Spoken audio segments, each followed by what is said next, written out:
NBC Sports, California, Bay Area. Oh, good. Good. Hey, you came out to Sacramento for a workout. Just wondering how that went. What were your impressions, and how would you fit with that team? Yeah, it was really good. I got a good feel for the people in the organization, the front office, and got to see the facilities. And I feel like they do have a really good team, a good young team.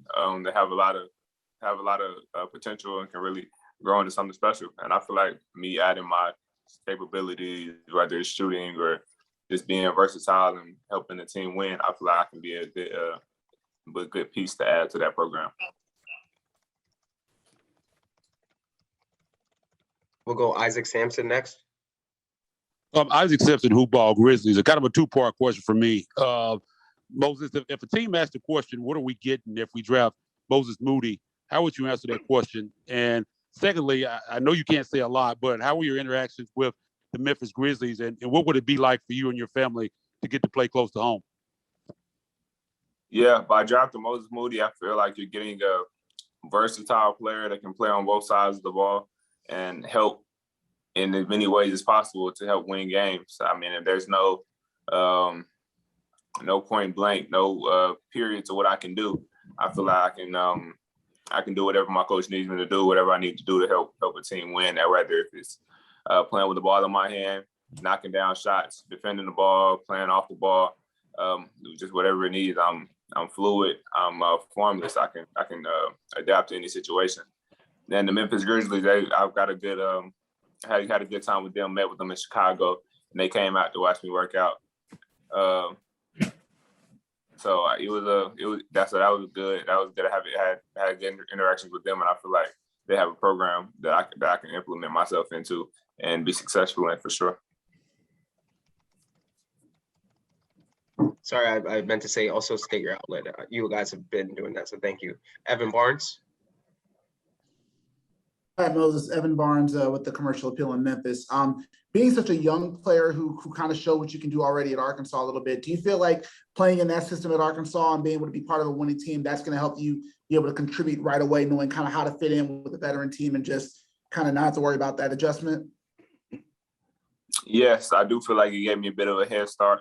Just playing in that system with a lot of pro coaches, whether it's Coach Muss or Coach Moser or Coach Corey, everybody's really advanced when it comes to that aspect of it. And then me being a guy coming onto a team with a lot of grad transfers and older guys, I kind of came into a system with a lot of vets, as college vets, as you could say.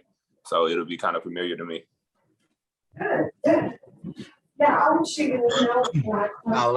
Silva. Hi, Moses. It's Alan Silva from Costa Rica for PZ Basket. Well, you played with Scotty, Deron, and Kate back in high school. Did you guys ever talk about all of you being in the NBA, and how exciting is that for you? Yeah, I mean, that team was great. It was a lot of fun. Those are my guys. I still talk to them. We got a good relationship. You know, this is always a dream, a goal for all of us. So we've talked to each other and laughed about it throughout the process all the way up to this point. I got Parker Fleming next. Parker Fleming with the Grizzly Bear Blues out of Memphis. Just playing for a coach like Eric Musselman, who's had experience in the NBA, both as an assistant coach and as a head coach. Just what kind of feedback and advice has he been giving you throughout the draft process? I mean, he's really just saying, you know, be myself when I'm going in a lot of these interviews and meetings, and then going into the workouts, just, you know, giving my all and really showcase my talent and show what I can do.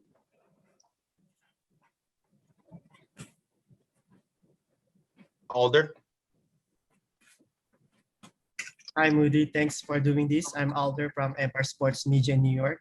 I would like to ask if ever you met or work out with the New York Knicks, and if ever you did Coach Eric also told you some things about Coach Tibbs? Yeah, I met with the Knicks when I was in Chicago. We had a really good meeting. Got to know a lot of the guys in the front office as well as Coach. It was just a great interaction. I really got a good feel for their system and their plan for their team. So you didn't have a workout with them yet? No, I haven't been in New York. Oh, thank you so much.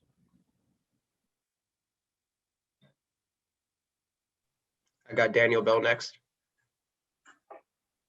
Daniel Bell, Black Sports Online. Hey, Moses, just want to know how the draft process has been for you, if you have any favorite parts of the draft process, and then how much you're looking forward to the draft next week. Yeah, I mean, this is all part of it. So I'm living the dream, as you could say. I've been saying I feel like a rock star on tour in a different city every night. Just going around to the different teams and doing workouts. It's been a grind. It's been a lot of work. But I mean, I'm a professional, so this is what I'm here to do. So it's part of the process of almost trying to reach my goal. So I'm appreciative of it and looking for the best, and I can't wait for the draft next week. Juan Barraco.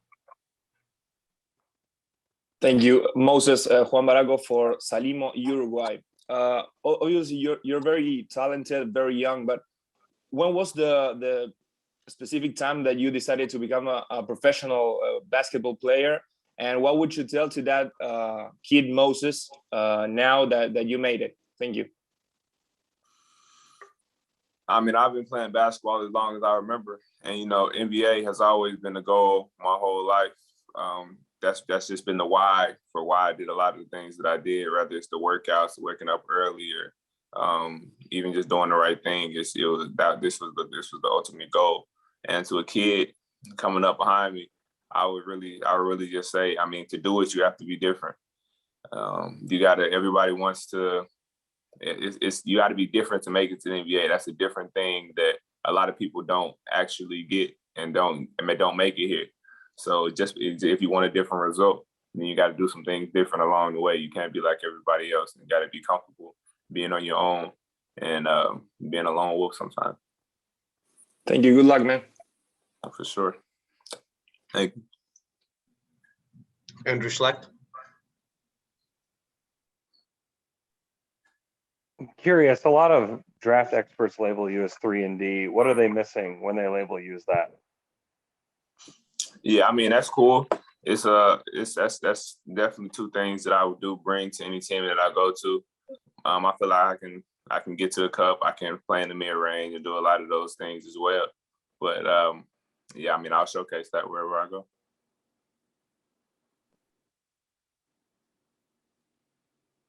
I got Sean Coleman next. Moses, Sean Coleman, Locked On Grizzlies. You doing all right today? Yeah, all good.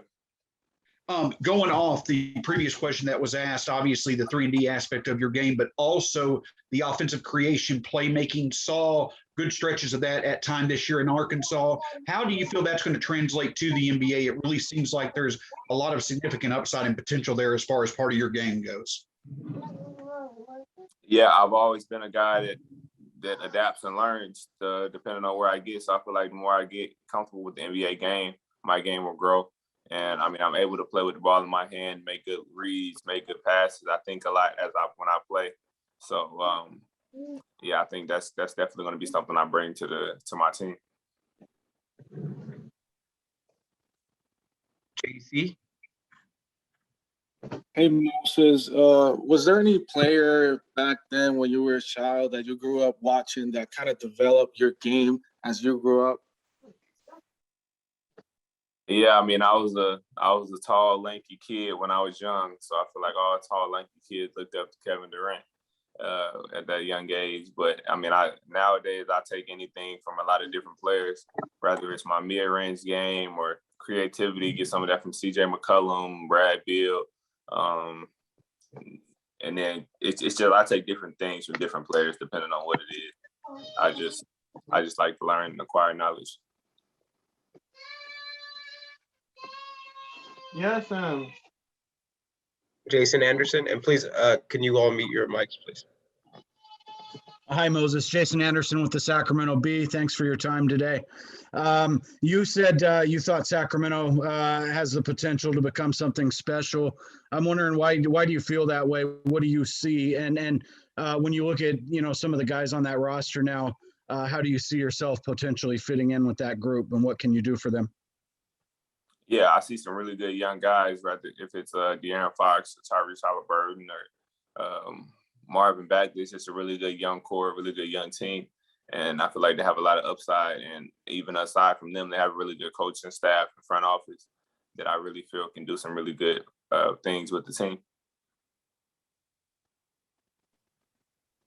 We'll go Aaron Goldstone next and then Jeff Garcia. Thanks. Aaron Goldstone, Orlando, Pinstripe Post, SB Nation. Moses, I know you're an Arkansas guy, but you did spend 2 years at Montverde in Central Florida. What was your impression of the Orlando Magic workout and their organization, and how comfortable would you be, potentially playing in Central Florida and Orlando again? Yeah, it's I lived there for 2 years, so I really got acquainted with the area. When I flew back to go do my workout there, and I was in the airport, it kind of felt like I was coming home because I spent so much time in Orlando area. But I mean, I'm comfortable there, and I really got a good understanding of the team and the culture around there, and I really like the camaraderie that they had. A lot of professionals. You can tell when you talk to the players and to the coaching staff, to everybody around the organization. It was a really good experience. Thanks, Moses. Good luck. Thank you. Hi, Moses. Jeff Garcia, News 4 San Antonio. Have you had interactions with the San Antonio Spurs ahead of the draft? Well, I talked to them. Yeah, I talked to them in Chicago. We had a good meeting and good interactions. I know my guy Sampson's on staff there, and yeah, got I'm already close to him. But yeah, we had a good meeting in Chicago, and they've I think reached out and talked to my agent a bit. And if for some reason, the Spurs were to select you, how would you feel, putting on that silver and black uniform and playing for San Antonio?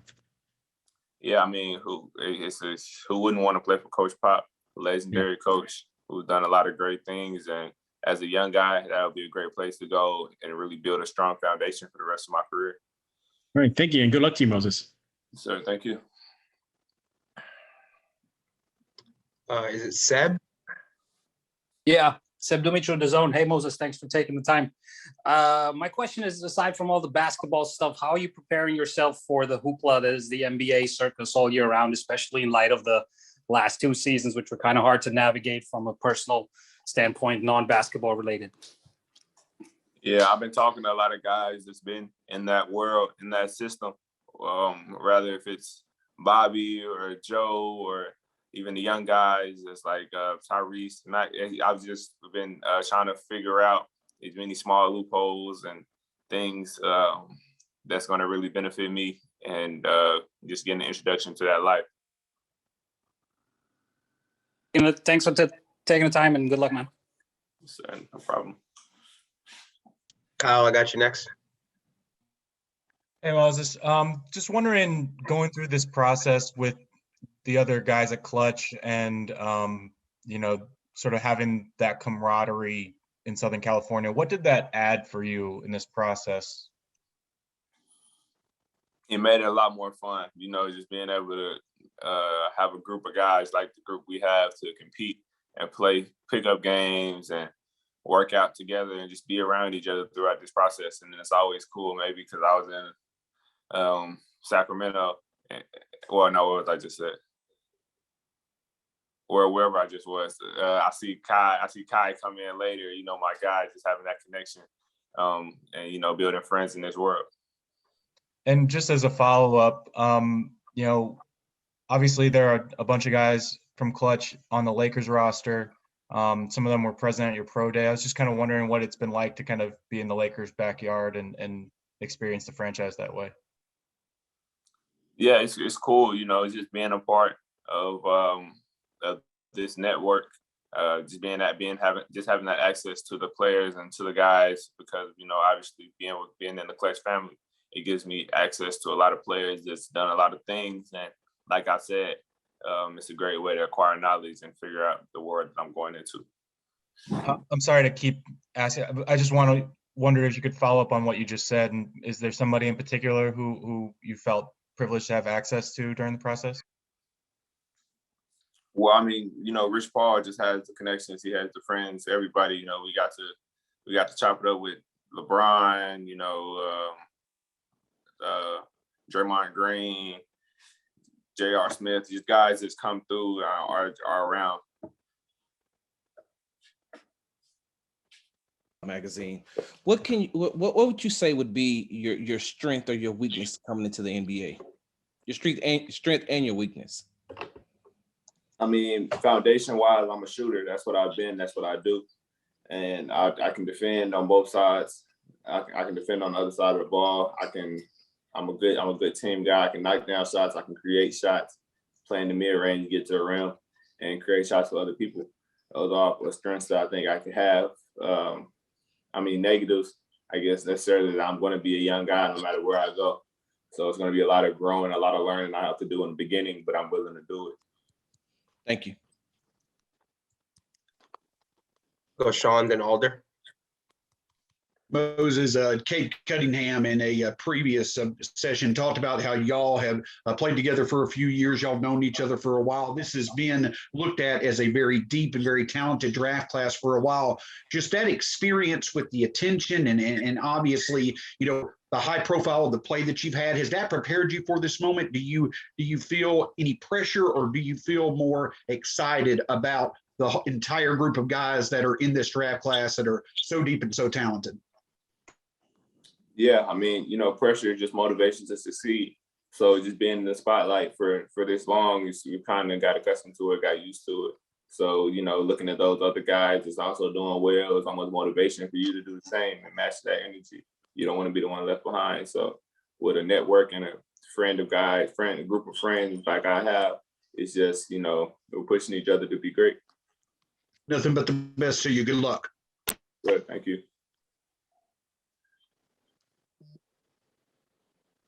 Go ahead. Hi, Moody. It's me again. I'd like to ask, if ever you get drafted for the Knicks, how do you see yourself fitting in with that roster? I mean, they have a really good team, as you obviously saw this year. I feel like the shooting is one thing, the transferable skill that I can add to anywhere I go. And other than that, you know, I can play off the ball, play with the ball in my hand, create for others, and really just add a lot of offensive help to the team, as well as defensive. And just to follow up, what's your impression about Coach Gibbs? Obviously, a great coach. You see what he did with the team this year. Intense guy, you know, coach of the year. So just nothing but positive things to say about him.